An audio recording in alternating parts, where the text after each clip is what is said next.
start my recording. So there we go. Thank you again for joining me. I hope everyone can see my screen okay. I do have an example grade book, and this is just in our math introductory and intermediate algebra. However, if you use multiple Hawks titles, you know that the grade book looks similar all across the board, no matter what discipline. So if you're using psychology or economics, your grade book will look this way as well. Whenever you sign into your Hawks Teach platform, which by the way, if you have not set that up yet, that is our new single sign-on platform for our instructors. It's where you can access all of your Hawks grade books and your student access all in one place. So if you have not done that, definitely reach out to us at training@hawkslearning.com. We'll be happy to get that set up for you if you have any questions. But those of you who have set up your Teach account, when you sign in, go ahead and click on the grade book of the courseware you'll be using for your winter or spring sessions, and you'll be brought to the home page. For those of you who are returning users of Hawks, this should look very familiar to you. And as always, this section setup checklist is always here, has hyperlinks of different helpful instructions. But of course, today, we are going to walk through that together. So we'll start here in the Tools tab. Now, under Tools, we are going to go to Manage Sections. First thing I want to point out is that we have a new feature. We just released this feature where you can hide sections. Now, in the past, you were able to hide sections from students, but now you're able to hide them within the gradebook for yourself so that if you're not ready to delete a section, you still want to have it just for reference. You don't have to delete it, you can just hide it. By hiding it, it will prevent you from having to kind of filter through old templates and things as you're setting up your newer courses. So as you can see, these are some of my older courses. I have a summer course, a fall course, and they are currently visible to the students. And they're also visible in my grade book. So if I wanted to go ahead and hide both of those, I can check both of them off, click hide section. And I have the option, do I want to hide it from the grade book or hide it from the students?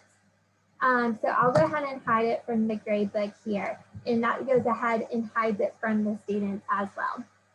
You may wonder, why do we want to hide it from the students? The reason why is whenever students go through the traditional method of setting up their Hawks account by going to learn.hawkslearning.com, they go through an enrollment process where they choose you as their instructor, and they see all of your Hawks sessions for this title that you're using with Hawks. So if you're teaching 5 sections and then you had 5 sections in the past year as well, and you haven't hidden those old ones, they're going to see 10 sections. And anything we can do to make it a streamlined process for the students, the better experience, right? So now we have those hidden. If I wanted to delete those old sections, I can always check those off and delete. I'm just going to keep them just for reference though, so that I can always go back and see what all I did in previous terms. Now, the great thing about the Hawks gradebook is we have the option of copying over those settings. So if I feel like everything went really well with how everything was structured in my previous term, I can go ahead and start by copying over those sections for my new section. So I'm going to go ahead and do that by clicking Add New Section here in the top left. And I can give it a name. I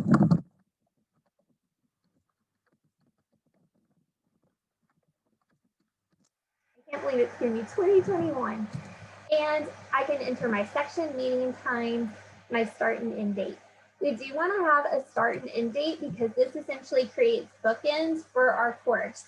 So what also happens is it goes ahead and opens up that temporary access period. So as you may know, we provide temporary access for students who may be waiting for financial aid to come through.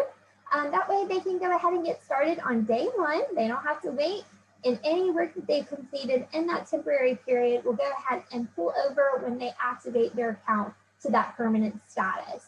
So I'm going to go ahead and enter my start and end dates here.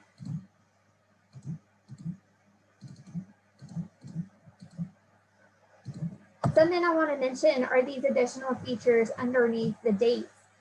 It says do not accept lessons or web tests before this date.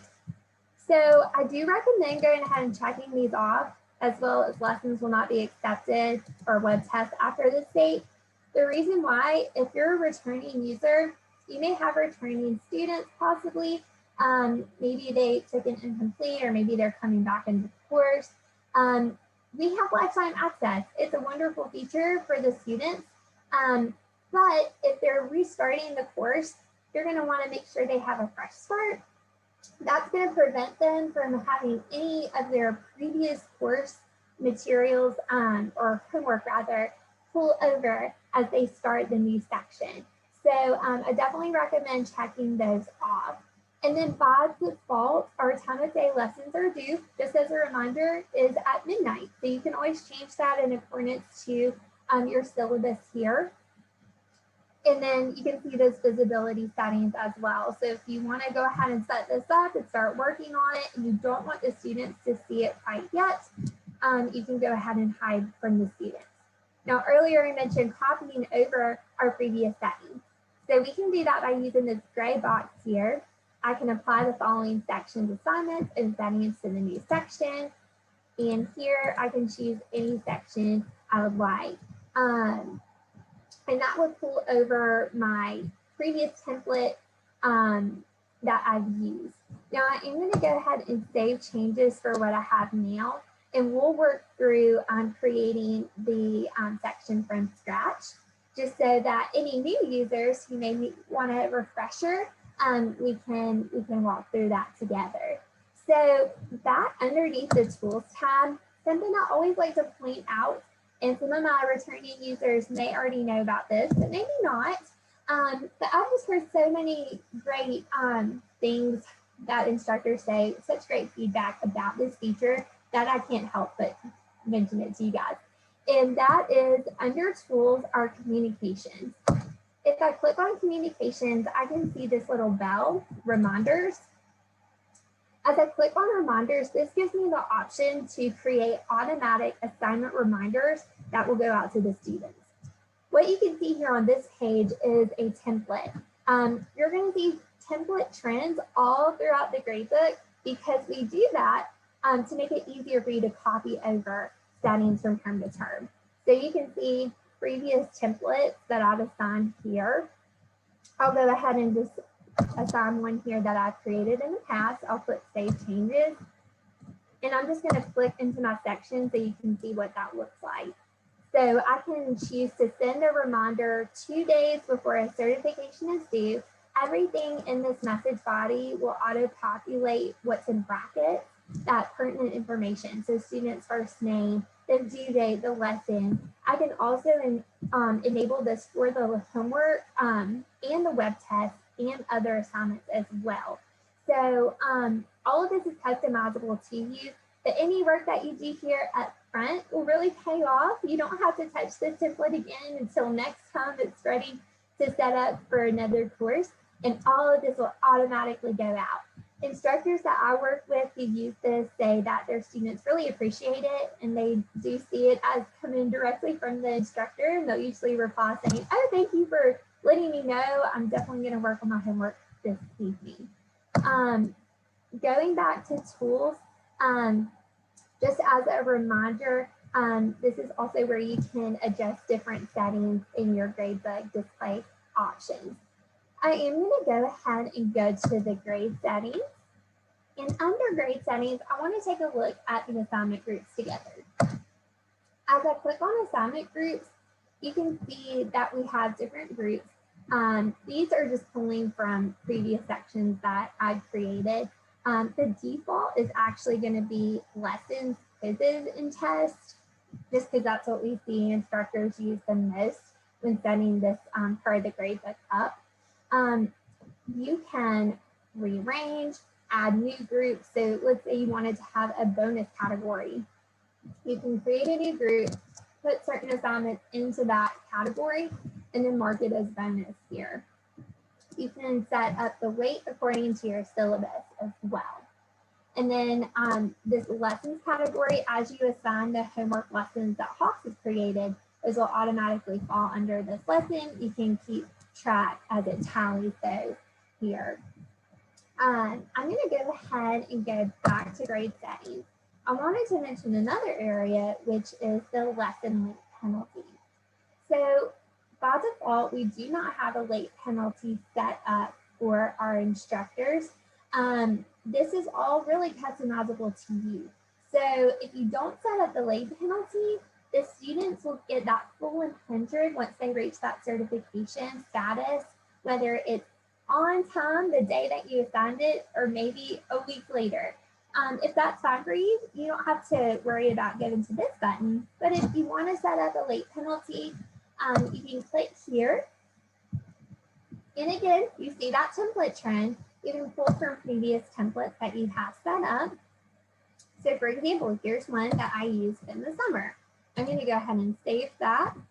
And I'm going to jump in so that you can see what all I had set up, and we can kind of talk through the different options with the late penalty. So what I had set up was a graduated penalty using percentages. So with my number of graduations, I only placed it to 2, and it was all based on a week. So up until the first week it was late, the students would get 25% knocked off of their grade. However, anything more than a week late, they were only going to get up to half credit. So this is very customizable. If you wanted to do it day by day, say the first day it's late, do 10%, bump it up to 20 for the second day it's late, and so on. You can adjust those number of graduations here. We also have just a flat fixed penalty. So if you wanted it to be always 75% penalty, you can always do that as well. So it's very, very customizable according to what you have outlined in your syllabus. That's all I wanted to show you under the grade settings. We are going to finish up here in assignments. Now, I believe we're going to have a more in-depth training about the curriculum. So I'm not going to go into too much depth here, but I will show you that to customize your curriculum, you will go under assignments and scroll down to curriculum. Now, we do have a default curriculum in each of our disciplines, each tile with talks that our content teams have created for you. So you can always feel free to use that. You can see that here. But if you want to customize what types of questions the students are going to see, if you want to customize the mastery level, you can go to your section and you'll see this little blue highlight that says, in order to customize your curriculum, please create a name and save your changes before adjusting the settings and editing a lesson. So I'm just going to name mine curriculum and save my changes. Once I do, all of the homework lessons are going to become hyperlinked here. So I can always jump in by clicking the homework lesson. It will open up our lesson builder tab in a new tab. That will allow me to further customize which questions my students will see in their homework, as well as adjust the mastery level and even down to the learn notes. If I wanted to add notes into my learn streams, I can do that all in curriculum. But as I mentioned, we're going to go into depth further on that with our winter webinar series. So stay tuned, make sure you're registered, and we'll be happy to go into further details on that. So one other thing I wanted to point out as we finish up today, under assignments is lesson due dates. This is how we actually assign those homework lessons. So whether you're using the default or your custom curriculum, this is where we assign those to the student's to-do list. So we'll click on the lesson due dates button here, and we can start from scratch, or we can pull over a previous due date template that we used. So if we felt like things were really structured well in a previous term, we want to kind of replicate that, we can always do that. Since we're all working together in this webinar, I'd like to just start from scratch. I'm going to jump into my section here, and I'll show you some of the handy tools you have available in the due date templates. So it's really quite simple to set up this due date. You can type it in by using your cursor and your keyboard or by clicking on the calendar icon. As I click the calendar icon, I can toggle through my calendar. I like that option because then I can really see the big picture, see what days of the week the dates fall on, and then I can choose those dates here. I will want to give it a name because it is a new season that is, so it'll be easy for me to reference later. Now, one thing I do want to point out, and this may be especially helpful for those of you who are going to replicate what you did in previous terms, and that's the shift multiple due dates. So let's say you do choose to copy over the settings from your previous term, and you really like how you had structured the pace of the course, but obviously those are going to be old due dates. So we want to move everything forward to this spring. This is not going to move everything forward perfectly according to what you have to the syllabus, but at least we'll get you to that new semester. So you would choose that first due date that needs to be shifted. So if you're pulling over things from fall, that might be August 17th. And then you're going to put in your new date. So let's say your first homework lesson is going to be due on January 13th. You can enter that new date. Everything's going to shift forward that many days. So it really kind of helps save you a little bit of time and still keep that overall format. Under show additional options, this is where we can see our visible on column. You may notice we have an additional column here. This is where you can adjust when the students actually see the homework lesson on their to-do list. So you don't have to use this. It is just an additional option there, but a lot of instructors will use this whenever they feel like students are working a little too far ahead and they want to make sure everyone's staying on the same pace. One other thing I wanted to mention here is our prerequisite options, and it's prompting me to save, so they're prompting you to save, go ahead and save. And under prerequisites, this is where I can set up prereqs for any of the assignments. So if I wanted to set up my homework lessons to be a prereq for opening the review, maybe I'm using the review as a bonus, but they have to have completed all of homework, all of chapter 1 homework to be able to open the review. This is an easy way I can set that up here. We can also do prereqs for quizzes or tests as well.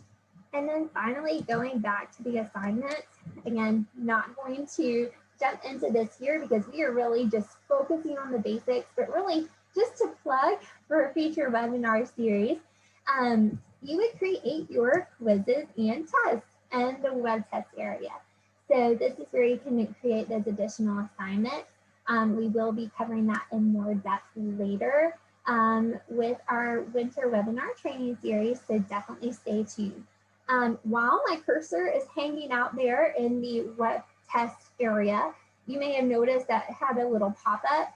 I did that on purpose just so that you can see at any time you hover your mouse over a certain area of the gradebook, it will pop up just a brief summary of what that area of the gradebook does.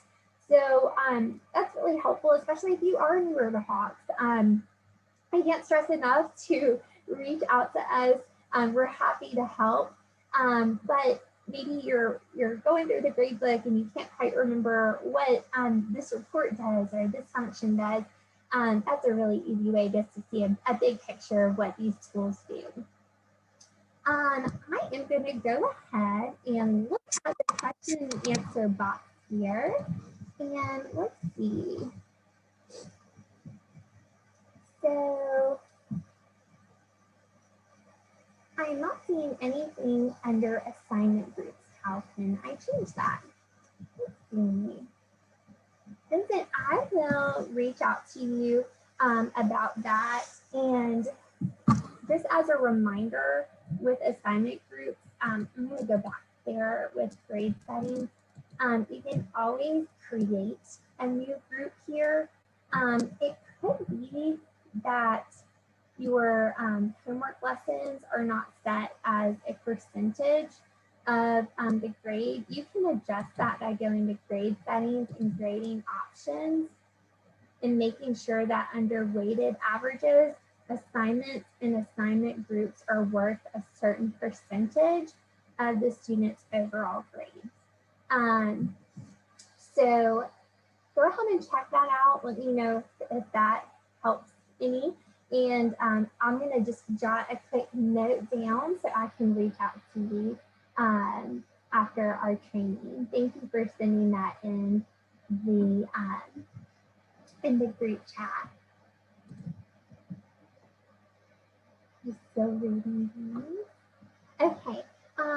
Ms. Catherine Michon wanted to share a comment. She said, in regards to the reminder email, students who drop the course at her college are not automatically dropped from the Hawks grade book. That is correct. So they still will get the reminder emails. And so she made a drop students course and manually transferred those students into the drop section as they drop. And then she did not set the reminders for that drop course. This is excellent advice. Thank you so much for sharing this. She said, my advice is to continue to assign items to both of the classes, so the regular course and the drop class. She had a student who got permission to transfer back to the regular class after dropping. So everything was still in the grade book. Thank you so much for sharing that. I really appreciate that. That was excellent advice. And Mr. Mark Dorn, have they developed penalty grades for web tests? That's a great question. That is not something that we currently have. That will definitely share a feature request for you, and also share that you shared this with us, with my team. So thank you so much for asking that.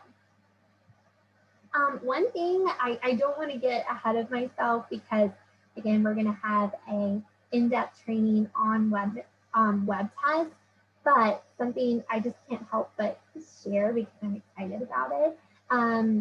We will have, or not will have, we do have now, we do have the option of having bonus questions. You can mark questions as bonus in web tests. Now, that was a very long time request by our instructors, and we did release that recently. So that's something I'm really excited. So couldn't help but not share that since we were on the topic of web tests. But definitely stay tuned for web tests in our winter training series. Let's see. Ms. Michon said she would like to be able to edit the web test directions. So she said she'd like to maybe get a hint or reword the directions to be more like she teaches. She asked, can I mix lesson builder questions with default questions in the same web test? So what you can do is you can create special questions in our under our assignment in question builder. I believe we're going to have a more in-depth training on that in our winter webinar series. With question builder, you can specify those directions and make them a little bit more to your teaching style. To answer, I hope this will answer your question. You can mix the question builder questions, those that you have created, with our default talks questions in your web test. So I hope that answers your question.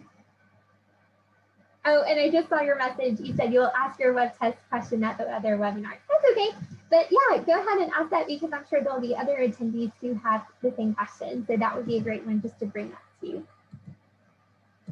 And I'm keeping an eye on the time. I just wanted to make sure we have enough time. Anna Pat Halpert also reiterated that the late penalty for web tests would be awesome. Thank you for sharing that. I will also create a feature request on your behalf as well. We have just a few more minutes. I'm gonna leave the floor open for anyone else who has any last minute questions.